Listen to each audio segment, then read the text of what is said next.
what would be the signs of pneumothorax? So, pleuritic chest pain, dyspnea. So very good. So there are two things that you said very importantly. One is pleuritic chest pain, another is distress. So when you say these two things, means that is the right answer. You know, people tend to talk about hypoxia, people tend to talk about hypotension, people tend to talk about pulse rate being fast. But the commonest symptoms that you will get when there is pneumothorax is generally going to be a chest pain and it is going to be respiratory distress. This is how it is going to be. Chest pain and respiratory distress. These are the commonest symptoms. Clear? So if you have a patient of chest pain, that is why you need to do an X-ray to figure out whether there is pneumothorax. All chest pains are not cardiac. You understand? So that's why you do a patient who has got chest pain, we tend to do a X-ray test. Okay, because pneumothorax presents many times as chest pain, sudden onset chest pain, which is very similar to a cardiac chest pain. You understand now? So chest pain with respiratory distress is the commonest. Then as you go ahead, you find further symptoms. Now why does the patient have got respiratory distress? Why does he have the respiratory distress with pneumothorax? What is the reason? It doesn't expand, so there is volume loss. No? Since there is volume loss, the diaphragm is not really now moving the way it's supposed to move. He has to generate that amount of volume. So rather than he cannot generate that volume, so he actually increases the respiratory rate to maintain the minute ventilation. Simple. That is why he gets distress. So distress is very, very common when you have pneumothorax. Okay, when you have pneumothorax. Okay. So when does the patient get hypotensive and why does he get hypotensive? That is the next thing you talk about, hypotension. So why does the patient get hypotensive? Why do you think he gets hypotensive? Yes, what happens? Yeah, so we are all at an intrathoracic negative intrapulmonary pressure. That is why air is moving from outside to inside. That is why venous return is also moving. Why is venous return coming from outside to inside? Because of the fact that we have a negative intrapulmonary pressure, which is negative intrathoracic basically. If it is a negative intrapulmonary pressure, how negative do we go to? So normally how negative you go to? You may go anywhere between -4 to -12. Up to -12 is normal. You get up to -12 when you are actually breathing. When I heavily breathe, I go to -85. When I'm going to do this, no, I'm going to be -85. So today, when we are actually looking at negative intrapulmonary pressure there on our ventilator, we have a button, right? In the procedure on the Carescape R860 or any other machine, there is a button that says negative inspiratory force. Okay, the negative inspiratory force tells us how much negative pressure you can generate, right? Now, when we say 20 tak to hona chahiye, that is the baseline. Okay, because if it's a healthy individual and you happen to do negative inspiratory force, you might get even 50. Are you understanding? And if it's very healthy, it's -85. So next time you have a patient on the ventilator and you're actually going ahead to do negative inspiratory force, 20 is like the base. You have to be somewhere at 40, 45, 50, which is kind of adequate. You understand? A negative inspiratory force also helps to understand what would be the diaphragmatic expression when he wants to cough, or for that matter when he wants to take a deep breath. Okay, so NIF. So that means you generate -4 to -12. Okay, now when that becomes positive, when that negative inspiration becomes negative pressure becomes positive. Okay, that means the intrathoracic pressure is going positive, and as it gets more and more positive, the blood this has to go from there to here. Imagine the usual CVP is going to be 0, right? You see, CVP doesn't, the numbers are going to be 0, 1, something like that. So how does the blood then move from outside to inside? Because यहाँ का pressure ज़्यादा है, यहाँ का pressure कम है. So when you take a breath, inspire, that gradient is maintained. That's why your blood is flowing from outside to inside. Simple. Now when this pressure becomes positive, the venous return actually will come down. So one of the reasons, one of the theories talked about is the fact that you have got very high intrathoracic pressure, which actually causes a reduction in the venous return, which thus relates to hypotension. Okay. The other reason is they say that a big pneumothorax may actually cause kinking of the thoracic vessels, including thoracic veins as well as the vessels.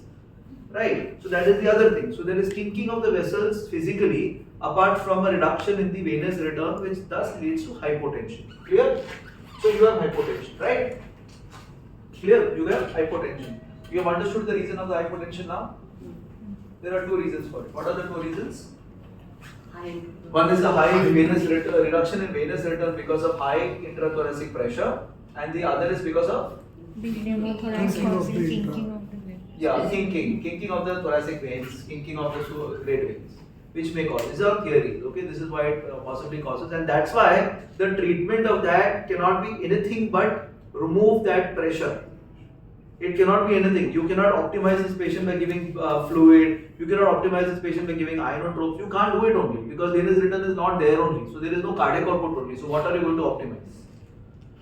Are you understanding? So if a patient of pneumothorax comes with hypotension, if a patient comes with hypotension, it is absolutely essential for you to rule out pneumothorax. It is absolutely essential for you to rule out pneumothorax and cardiac tamponade. And that's why when you do protocol for ultrasound, focus actually figures on figuring out and ruling out pneumothorax. Are you understanding? You got the point? Because there is no other treatment for this. Consider if there is cardiac tamponade, no other treatment but to drain. That is why when you do protocol for hypotension and ultrasound or focus, okay, it is important for you to rule out a pneumothorax and a cardiac tamponade. That's why when we talk about HIMAP, when we talk about what you should be doing, you should be following the same protocol in all your patients. So what is the first thing we do? We do sliding, right? We put the ultrasound on, we divided the chest wall into 8 parts. Which are the 8 parts? You have to think about 4 parts on this side, 4 parts on this side. How do you divide that? So parasternal line, anterior axillary line, posterior axillary line, drop of vertical from the nipple, 1, 2, 3, 4. Similarly this side, 1, 2, 3, 4. Place probe here, place probe here, place probe here, place probe here, place probe here, place probe here. Like that, 8 times you place the probe. And what you look for? Sliding. Okay, if there is absence of sliding, you start thinking that the cause of hypotension may either be maybe pneumothorax. Are you understanding? And then when you figure out that there is absence of sliding, what do? I actually put a M mode and I see for stratosphere versus the sandy beach appearance. I see for stratosphere versus sandy beach appearance. The other day we did do it and I showed you on the on how it looks like, isn't it? I showed you stratosphere, I showed you sandy beach appearance. I hope you uploaded that on the YouTube. Today. You have to upload that. Okay, so that we see on stratosphere sign versus sandy beach appearance, and then as you go ahead, you can actually figure out the lung point where there is a difference. You see sandy beach on one side and you see stratosphere on the other side. We did this all. Okay, we did this all. So that's how you progress when there is hypotension with pneumothorax. Clear? Clear? Now that you have hypotension, you have the ultrasound that is going to come in, you are going to do the ultrasound. Before that, there is one more investigation that you would like to do in these cases. What is the investigation of blood pressure measurement? When you are doing the blood pressure measurement, what do you look for? You look for something called as pulsus paradoxus. Now, pulsus paradoxus can occur in many patients. It does not need to be just pneumothorax or pericardial tamponade. It can be occurring with constrictive pericarditis. It can occur with severe COPD. It can occur with severe pulmonary embolism. It can occur with anything that can actually drop the cardiac output. It can occur with anything that can drop the cardiac output. So, how do you do a pulsus paradoxus? And what is pulsus paradoxus? So, normally what happens is when you are actually checking the blood pressure, okay, normally there is a difference between the Korotkov sounds that come in. The first sound that comes in is inspiration, and then expiration. The first it comes only in inspiration, then only in expiration, then it will come only in inspiration. They will come in both. You understand? How do you do your BP? So when you are actually pressing your BP cuff, you go on top. After you go on top, you leave it. You first hear it only in Inspiration. you learn only in expiration. No, हाँ. expiration में क्या होने वाला है? हवा बाहर निकल रहा है. जब हवा बाहर निकल रहा है, तो cardiac output improve हो रहा है. Right? Because intrathoracic pressure come हो रहा है. Right? So you are hearing the sounds in expiration, and then as you leave it slowly, you find it in inspiration as well as expiration. That is where you check your blood pressure. Right? Clear? That is why you should be taking blood pressure yourself to understand this. Okay? कि ये क्या होता है? Because the understanding of the Korotkov sound becomes very important. Okay, so what happens in these cases? What is the problem with pneumothorax? What is the problem cardiac tamponade concern? Your cardiac output is becoming zero. So if your cardiac output is becoming zero, what are you going to see in pulsus paradoxus? You're going to see that this difference from initially seeing only in expiration to seeing from inspiration to expiration, this is somewhere less than 10 usually. This will go more than 10 millimeters of mercury. Normally the difference between this first sound coming and the sound coming in both the phases is how much? Less Less than than 10 millimeters, less than 10 millimeters. Okay, but what is going to happen in these conditions where there is going to be an absence of cardiac output? This difference between this and this will be more than 10. clear. So this is pulsus paradoxus. Pulsus paradoxus indicates that there is no cardiac output. This patient needs to be done something urgently. Patient can die. Okay, patient can collapse, patient can have problems. So any patient who comes to respiratory distress, it's important for you to find the pulsus paradoxus. Any patient comes with respiratory distress, which is what we started the story by saying, respiratory distress and hypotension. Okay, we need to do this pulsus paradoxus. Why does this occur? This occurs because same physiology. What is happening? Initially, during inspiration, there is going to be an accelerated negative pressure. Huge, because he's distressed. Because he's distressed, what is going to happen? He's going to try to pull in more amount of fluid into the lung, into the heart, into the right ventricle. But unfortunately, it is not coming. Meanwhile, what is also happening? As he is doing this big excursion, the pulmonary capacitance is dilating. The vessels, hear me very carefully. When he is taking a deep breath, occurring is at the time, remember this very carefully what's happening, okay? At the time that the patient is taking a deep inspiration, what is happening is, there is going to be a situation where either the amount of blood going into the circulation is going to be high, or it is not going to occur only. Both can occur, okay? But in the case of tension pneumothorax, nothing is going inside. In the case of tension pneumothorax, nothing is going on. As she is breathing more, in fact, the intrinsic pressure is increasing, nothing is going inside. So right ventricle does not have blood. If the right ventricle does not have blood, in couple of beats later, the left ventricle will have no blood. Simple. Other thing what is also occurring is when the patient is taking a deep breath, the capacity of the pulmonary circulation is increasing. When the capacity of the pulmonary circulation is increasing, the vascular supply also is kind of dilating. All the blood is now remaining where? Inside the lung and not going into the left heart. It is not going into the left heart. You understand? Not only that, what is also occurring is because of the entire pressure of the intrathoracic cavity, the heart is also getting compressed. So, the right ventricle always gets compressed much higher than the left ventricle because right ventricle muscle mass is very low. Okay, so when that occurs, there is something called ventricular interdependence. Okay, this ventricle presses on this ventricle and left ventricle still does not have anything to flow, anything to pick up. You understand? So, what are the things that are occurring? One is, when there is going to be an increased respiratory distress, the intrathoracic pressure is going to go up, venous return is going to go low. Right? This is the first thing that is occurring. At the same time, the pulmonary capacitance is increasing. Okay, that means the blood is pooling in the lung rather than going into the heart. It has to go from the lung into the left heart. No, that is not occurring. You understand? It is pooling in the lungs and it is not going into the heart. Understanding this? So that means left heart is still empty. And 1 or 2 weeks later, this blood also is lesser, it is not going into the heart, left heart. The third thing that you are getting is that the septum, that there is something called ventricular interdependence. Now what is happening? Because of the entire intrathoracic pressure increasing, the right heart is getting compressed. So this actually causes the septum to deviate in the left side, which also causes the left ventricular capacity to reduce. You understand? Now there is left ventricular capacity to be reduced, the capacitance in the pulmonary circulation has increased, the reduction in venous return has occurred. What is going to happen? The cardiac output overall is going to come down. Okay, and that cardiac output going down is seen as an exacerbation of the pulsus paradoxus that is going to occur to more than 10. Are you understanding? In this case, if you don't do something, this patient is going to arrest. This is when you are doing an auscultatory method of blood pressure. When you have an arterial line, it becomes very simple. In an arterial line, you actually see huge swings. In arterial line, you see swings that are crazy swings, big swings. Okay, that's what I think you're going to see in an arterial line. You understand? So it's kind of very arrest situations. You need to quickly act on this, and that is why picking up the pneumothorax becomes the first thing that you need to do in intensive care unit. This patient is not that patient is in the ward. This is the patient that is in the intensive care unit. He's come to the ICU because of distress. So, needless to say, if a patient is coming from the casualty to the ICU, the first thing that should be in your hand should be auscultation followed by ultrasound.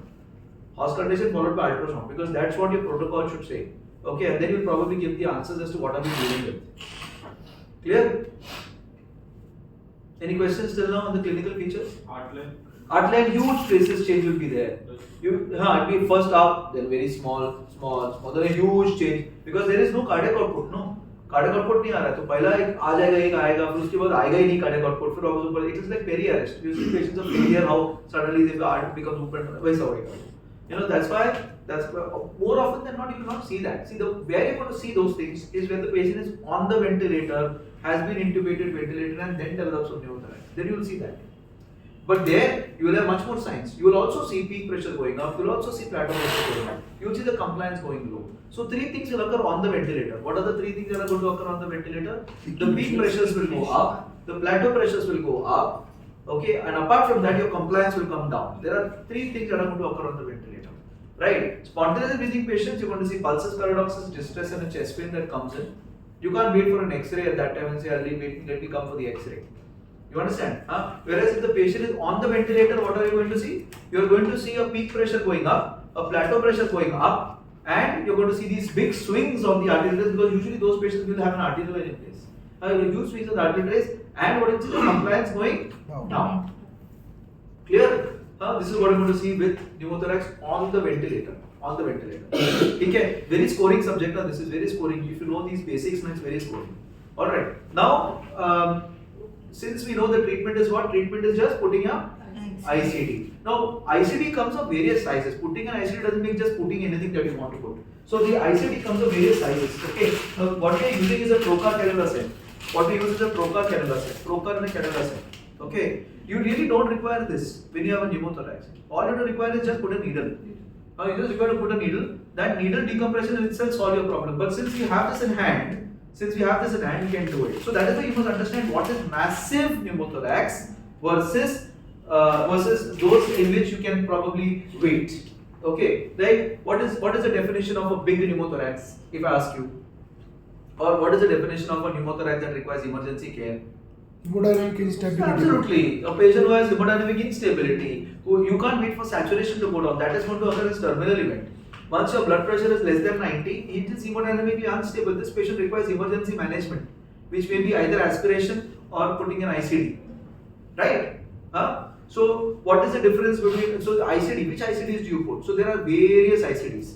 Okay, ICDs come, what we are using is trocar cannula. What size do you put? What is the size that you put? What if say today you have a pneumothorax, you have got everything. I don't want to put a needle, I have an ICD, I'll put an ICD. Okay? You can even do an aspiration, just an aspiration and wait and watch. But that patient should be stable. That patient cannot be that patient who's peri-arrest. In a peri-arrest situation, I want to do something fast. Even a needle to this, I might put it, it might not work. I need to keep my ICD ready. Okay, so if I'm suspecting, I'm saying this is pneumothorax. Smallest possible. What will you ask for? 28. No. So what is small? Small is 12. 6 French to 12 French is small. It's as much as your pigtail catheter.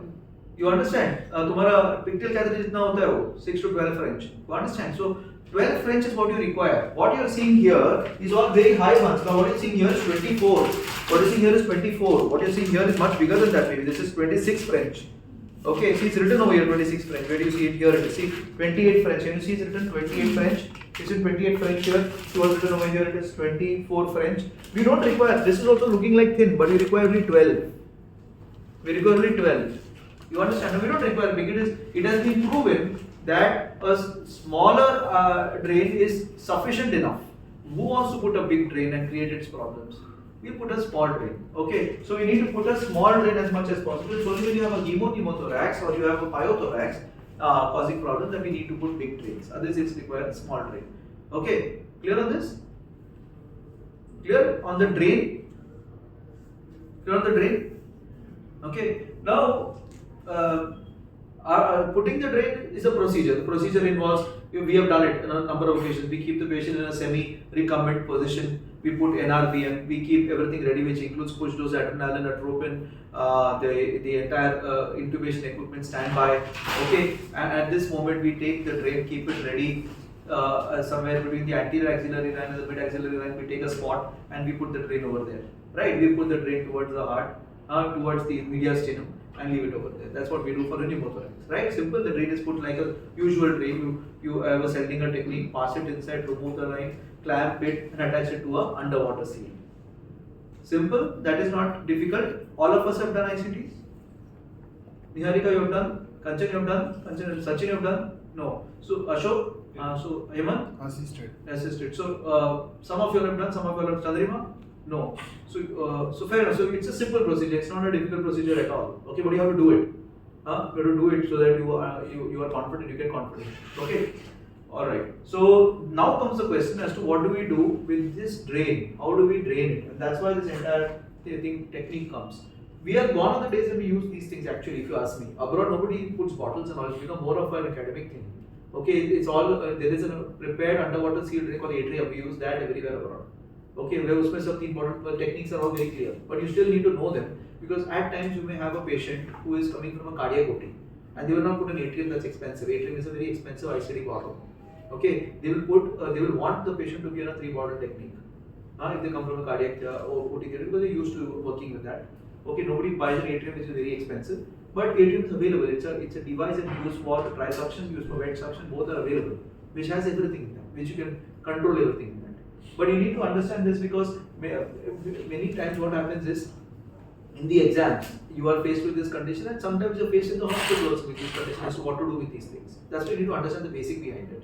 Okay, so when you say single bottle technique, okay, that means we are talking basically of the UWS or the underwater seal. Okay, we're talking of UWS or underwater seal. Alright, now here what you must understand is the air has to move from here into the water and out into the atmosphere. Air has to move from the ICD from the lungs into the water and then bubble out from here into the atmosphere. That is why you have a tube which is under the water, because if the patient takes a deep breath, it will not get the air back inside and the water will not get into, because water column is quite, it's difficult to get the water inside. Clear? You are understanding this? Now here what happens is, you will probably need to keep this at 2 centimeters mark. Now why do you want to keep it at 2 centimeters mark? So that it works appropriately. -8 is what you are going to have. Normally -8. Anything that the pressure goes more than 2, inside the intrapleural area, what is going to happen? It is going to bubble out.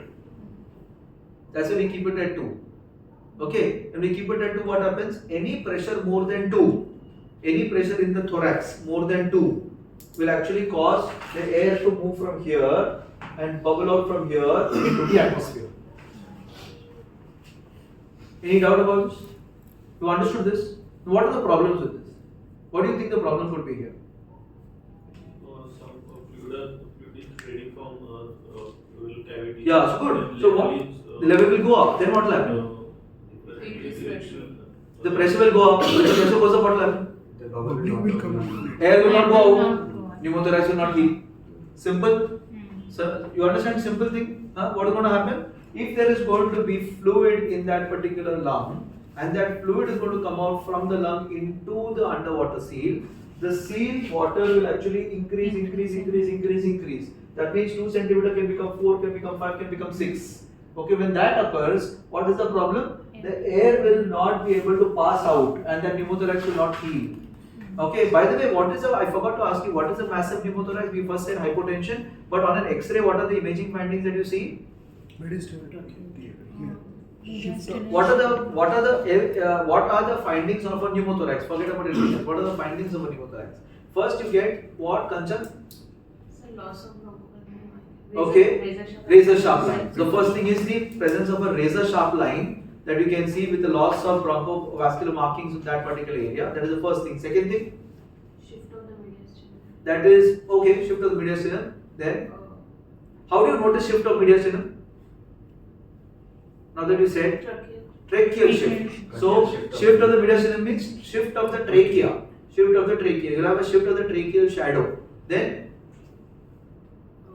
the liver shadow is no. What do you see? I will see collapsed lung also. Collapsed lung is there anyways. That's going to be part of the razor sharp. The razor sharp border is because of the collapsed lung. More than 2 centimeters from the. No. So you find a deep sulcal sign. A deep sulcal sign means there's going to be huge blackness in one area.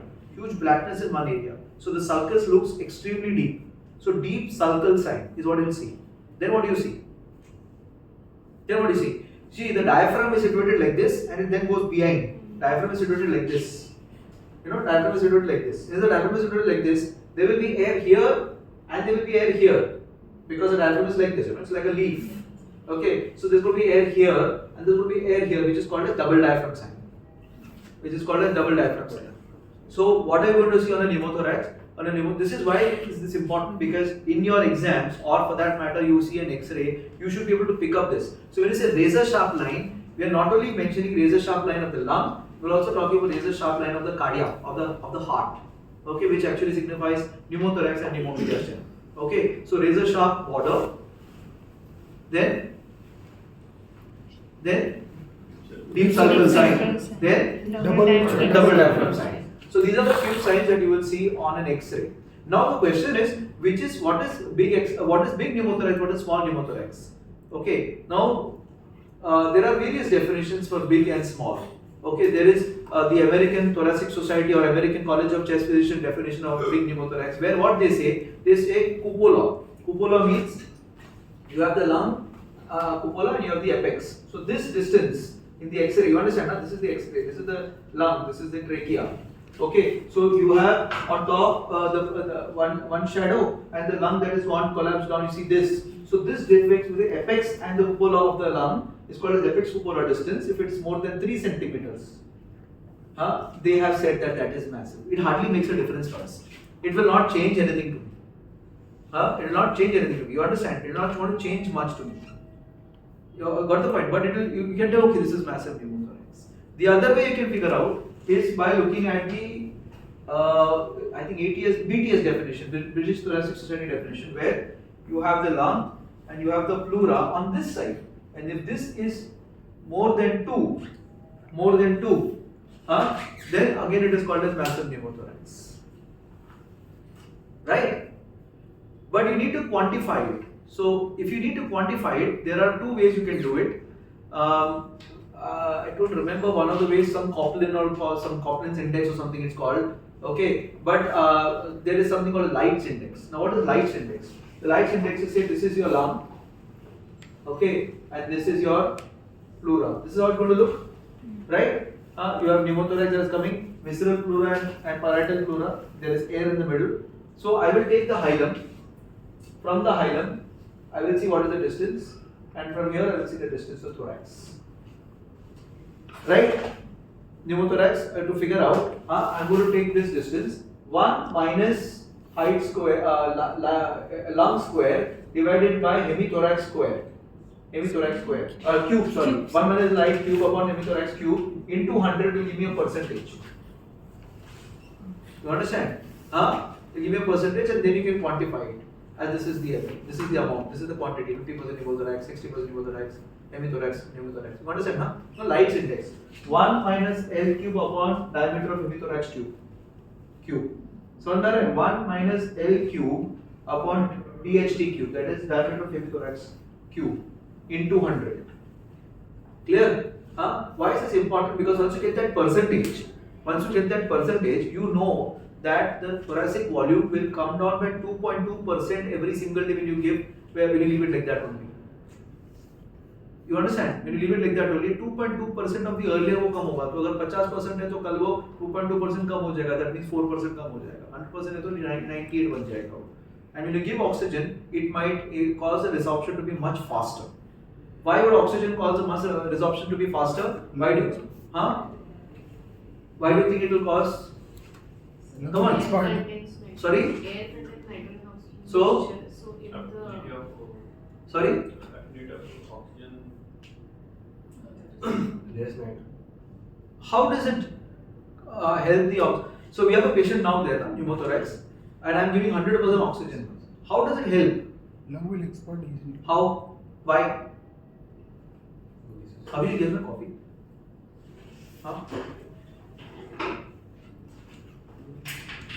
So the oxygen is absorbed and that space is. So what is happening is, how is otherwise your oxygen going? कहाँ से जा रहा है वो absorb होके जा रहा है. कहाँ से absorb हो रहा है? It is absorbing from where? मतलब किधर जा रहा है वो? It is going into the capillaries, no? It is going into the capillaries. Now if I give 100% oxygen, what is going to happen is 100% oxygen will create a gradient from outside to inside. You understand? And it is that gradient that will move air from here to here. It is going to create a gradient, 100% oxygen. You understand? Because when you put 100% oxygen, where is the nitrogen going? It's gone, no? इसके अंदर हवा है ना, हवा है, इसमें हवा है, एयर है, समझ में आ रहा है, हवा है। अभी अगर मैंने इधर आई पुट 100% ऑक्सीजन किया, अगर it is basically denitrogenated everything, nitrogen नहीं है अभी एनीमोर कैपिलरीज में। अगर कैपिलरी में नाइट्रोजन नहीं है, बाकी का गैस नहीं है, 78% of the gas is gone, हां, तो एक ग्रेडियंट बन गया। So once the gradient comes, this air from here will move into this part. You understand actually? हां, यू ऑल हैव समझ में आया कि नहीं समझ में आया? समझ में कि नहीं समझ में आया? I'll explain this once more.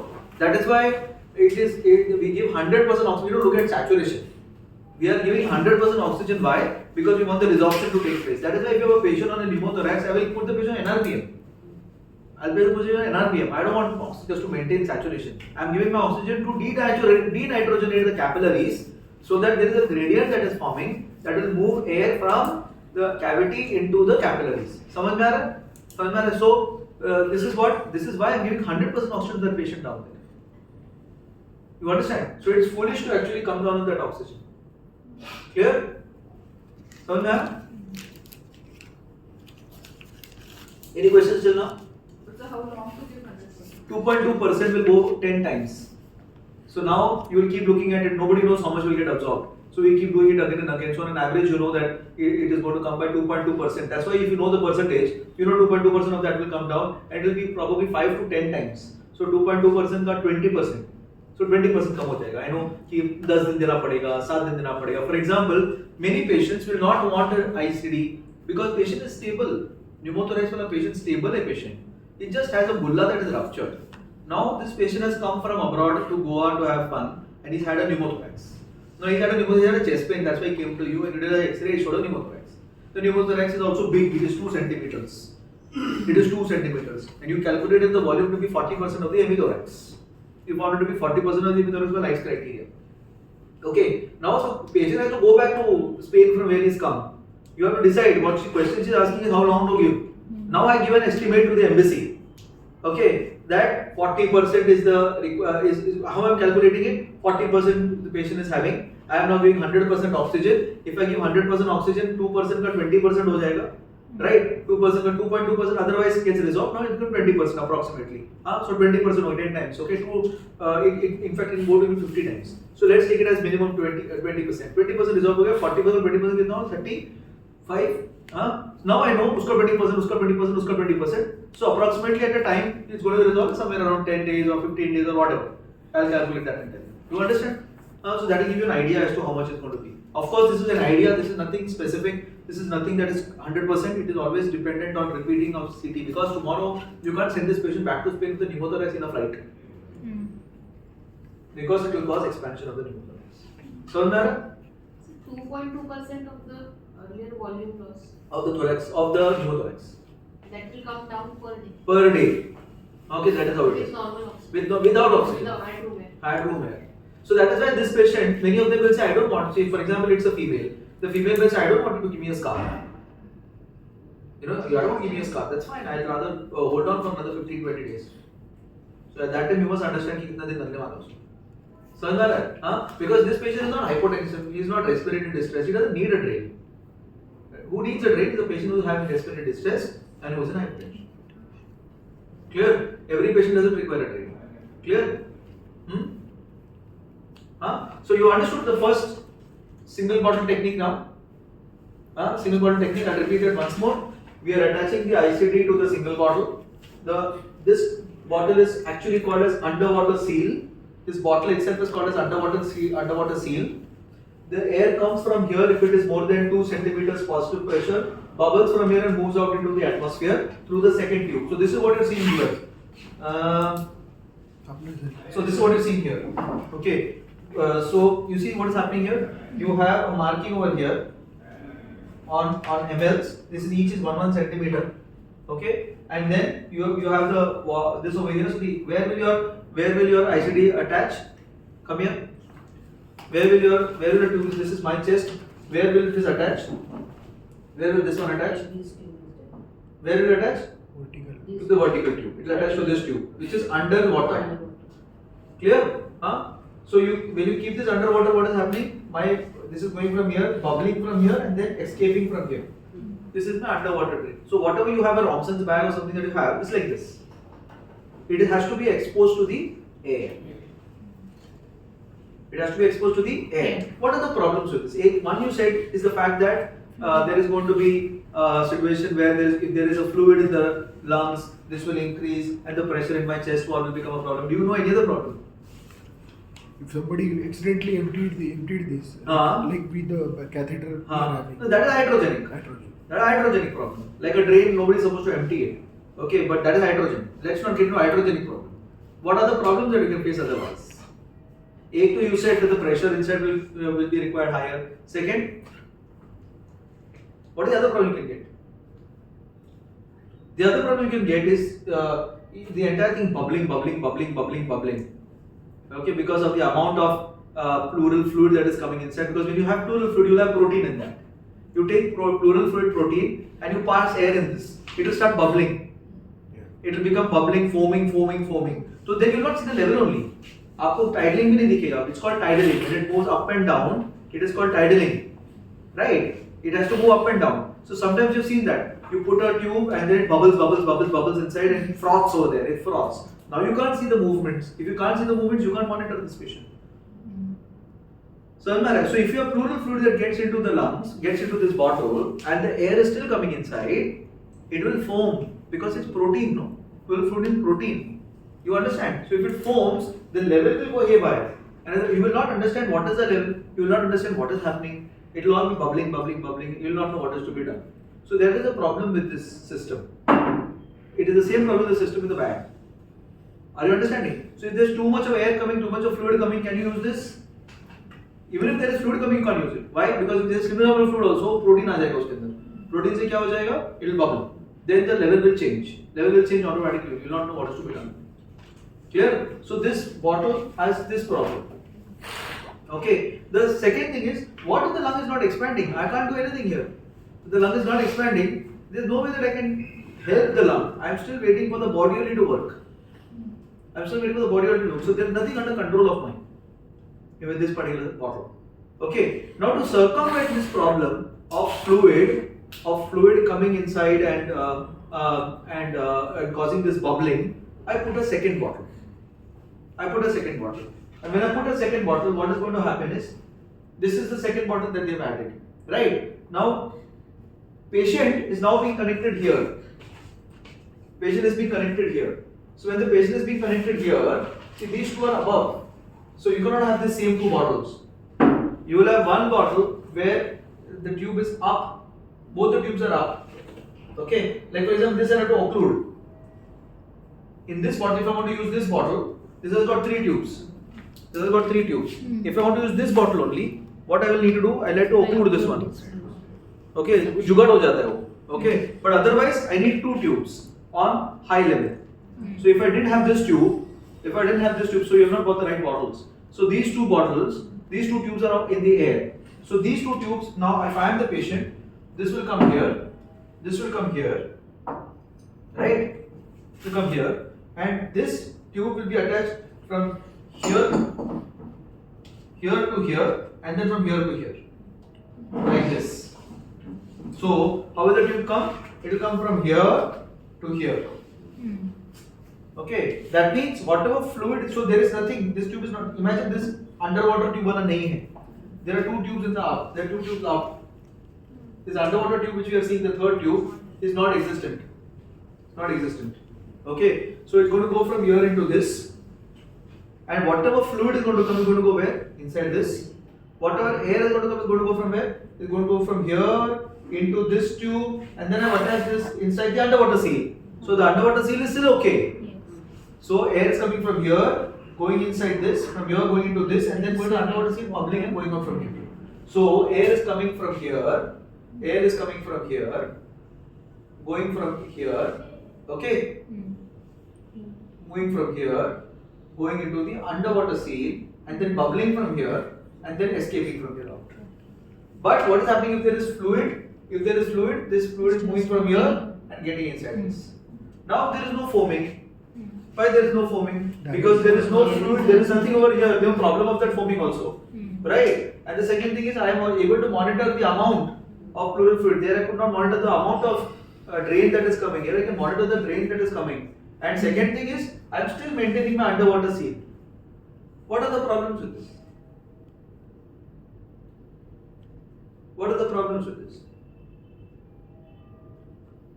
So the problem is, now what has happened, you have made the pneumothorax into a bigger chamber. The air is coming from the lung and now the air has to now compress this air, then only it can move from here to here. Are you understanding? Got it. हाँ, क्योंकि अभी क्या होगा, समझ में आ रहा है कि नहीं? हाँ, air has to move from here into here. It has to compress this air first, जो इसके अंदर पड़ा हुआ है. फिर वो यहाँ से इधर move होगा, नहीं तो move ही नहीं होगा वो. So it has become from a large pneumothorax to one more air that has to compress and move. One more positive pressure that has to go through.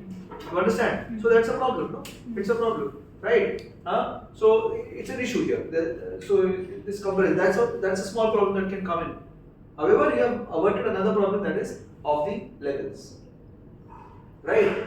The other thing is I'm dependent on this 2 centimeters.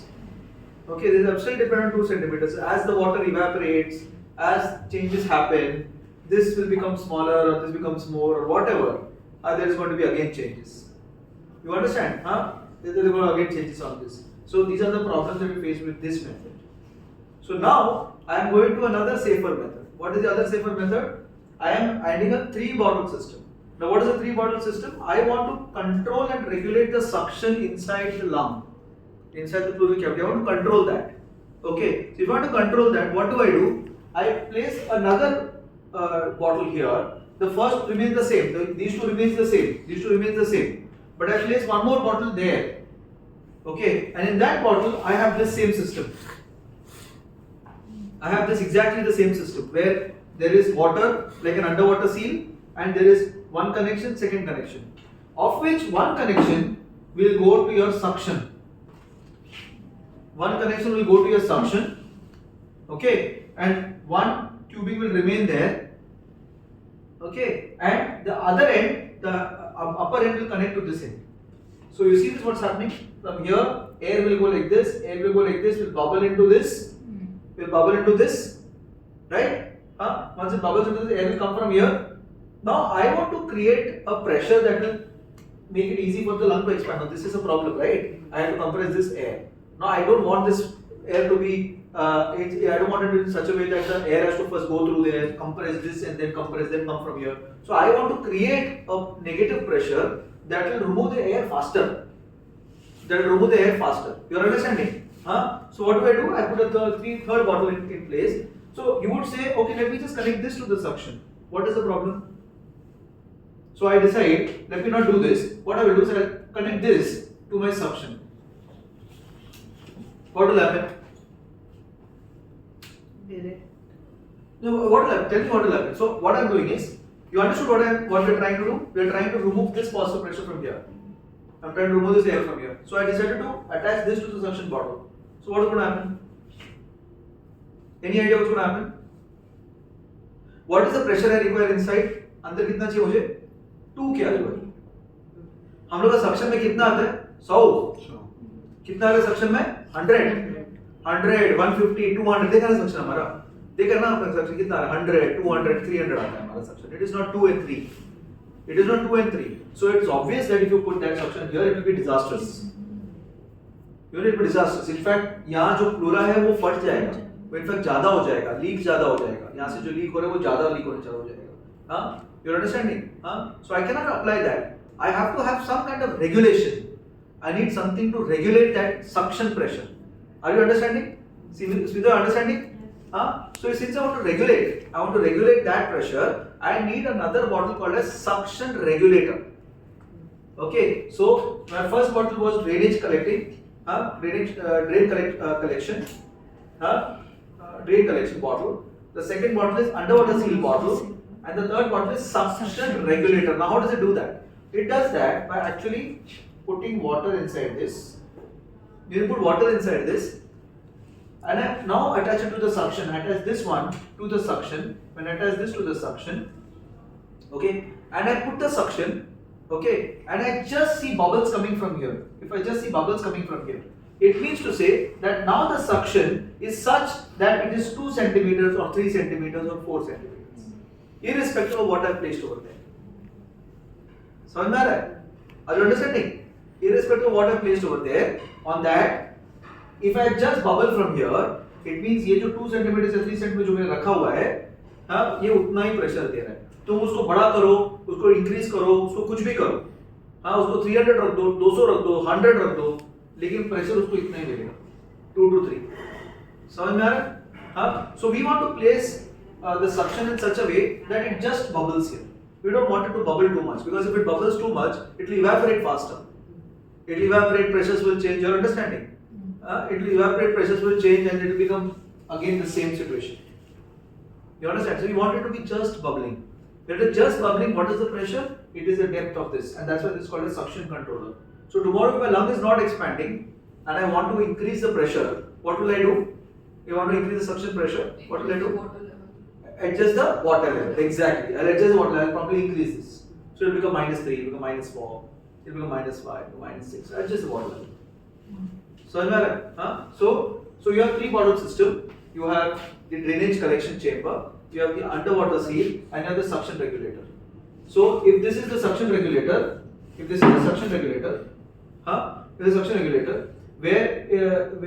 is the suction going to go? Here.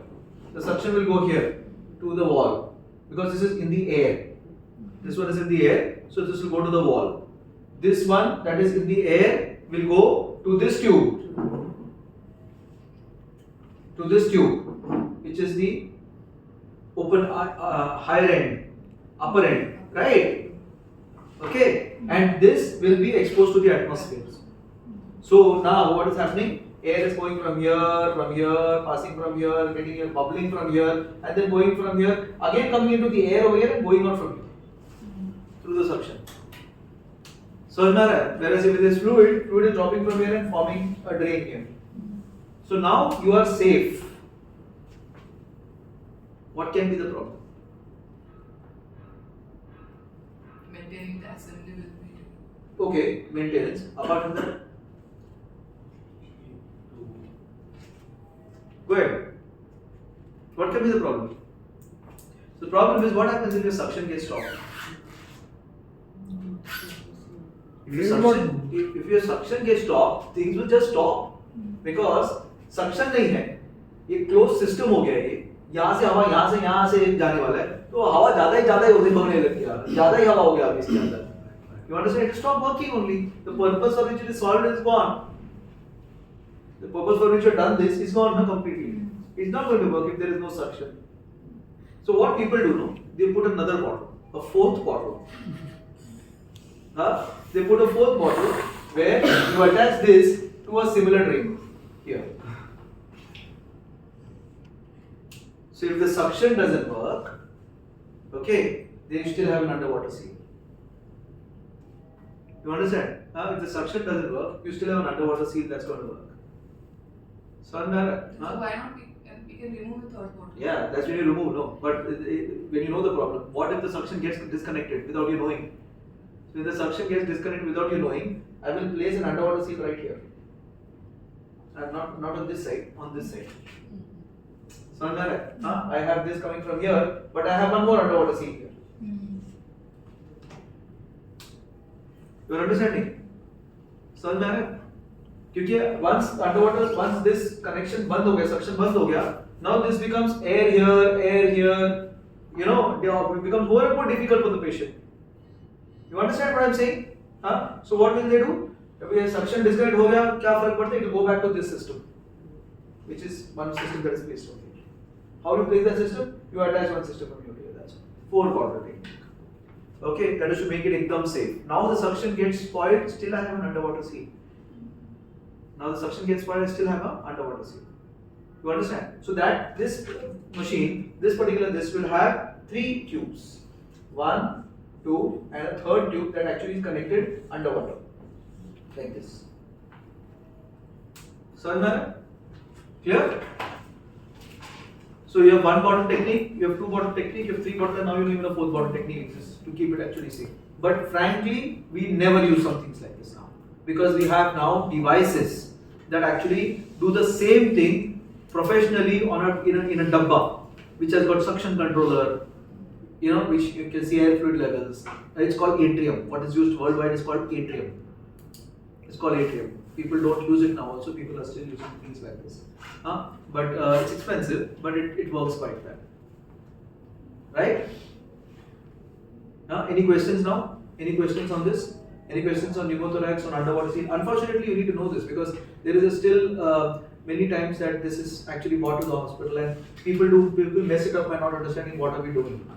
People mess it up, especially post cardiac surgery when the patient comes. Patient has an ICD in place. The ICD is actually draining, and then they put this and this. They don't understand why it is bubbling. They come and say it is a bronchopleural fistula. And what bronchopleural fistula is bubbling because of the reason that you are actually wanting it to bubble, because you are keeping that negative pressure. Are you understanding? समझ में आ रहा है? कभी time ऐसा होता है लेके आते हो और बबल हो रहा है. अरे कितना बबल हो रहा है? bronchopleural fistula डेवलप हो गया. You don't have the basic that this is bubbling because you control the suction. समझ में आ रहा है? Sachin, would like to explain this? Ajay?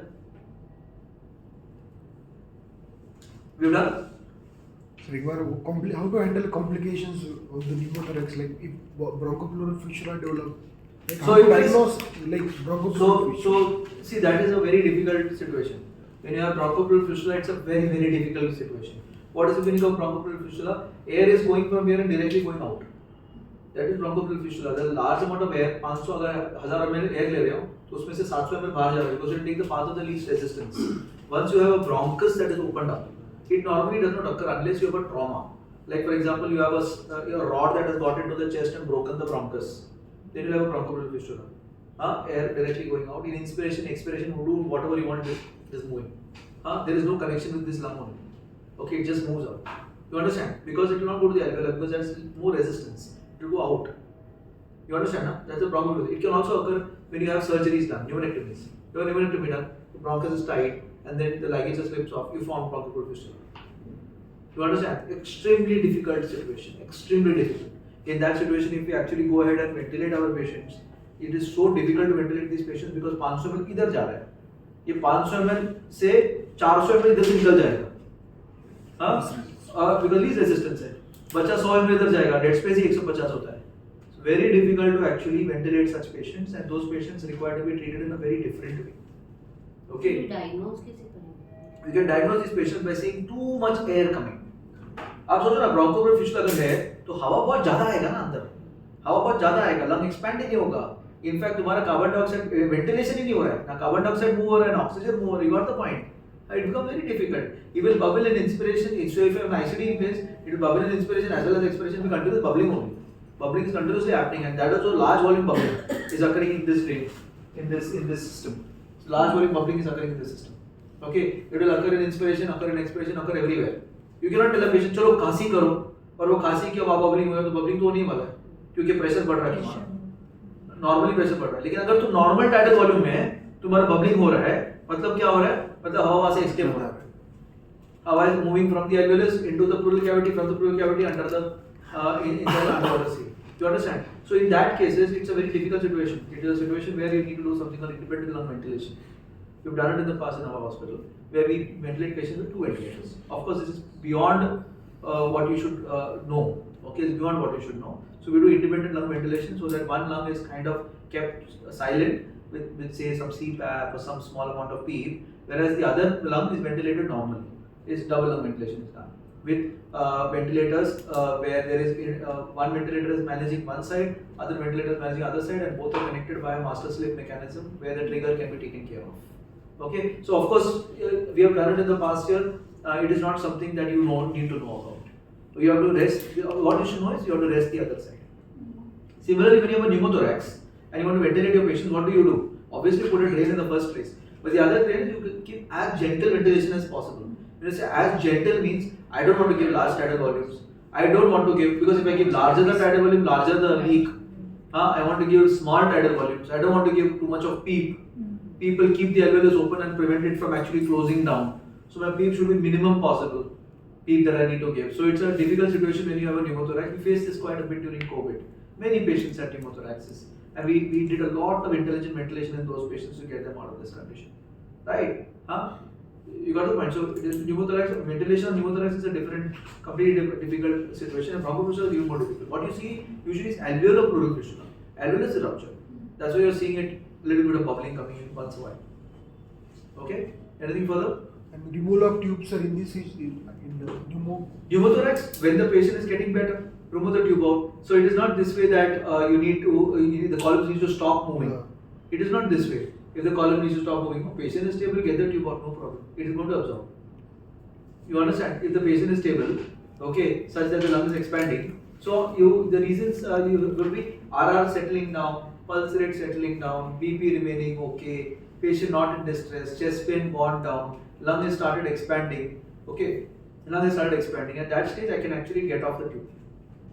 There is no reason to keep it. Sometimes what you see is the tidalling goes.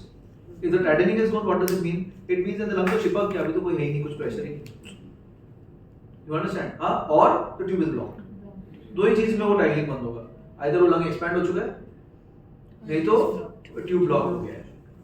So in those conditions, you have to figure out there is a tube block or not, and then you decide on the. So the patient that we have now, you should all be concentrating on the patient to see ultrasound finding, beautiful ultrasound finding that patient has got. He's got clear-cut stratosphere sign. He's got the sandwich appearance. He can actually figure out the lung point very beautifully. And now, yesterday, I was also able to see air bronchogram there on that particular patient. Okay, so you should see the air bronchogram also there. Okay, because he's got a right-sided lower lobe pneumonia. That patient has got. So air bronchogram also you can see on the dynamic air. You can see dynamic air bronchogram ultrasound on that patient. Okay, so this was all about pneumothorax. Okay. Okay, now you must understand how this one works with respect to what we are seeing over there.